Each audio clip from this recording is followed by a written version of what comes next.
In the year 2045, a young man named Phoenix walked the city streets in search of his long-lost friend Zeke. He had traced his friend to this city and was hoping to find him at last.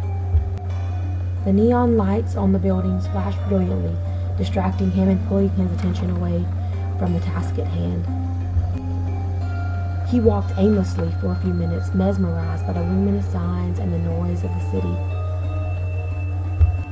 Phoenix was suddenly snapped back into reality by the blaring of a taxi's horn. He looked down at the scrap of paper in his hand and read the address one more time. He was almost there, just a few more blocks. Once he arrived at the apartment complex, he rang the buzzer, said his name, and the doors opened. He stepped into a long hallway illuminated by a string of fluorescent lights.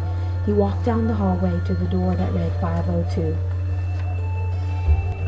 Phoenix took a deep breath and knocked. What happened next was not something Phoenix took into consideration.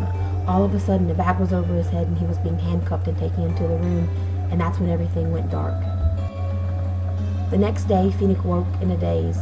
His eyes were trying to adjust to the bright glow of the incandescent light bulb when a person appeared in the room. He jumped back, startled by the face of the man before him. It was Zeke. Finally, he'd located his missing friend. But why had he been sedated? What was going on? Phoenix's mind filled with questions. He didn't know which to ask first. "What are you doing here?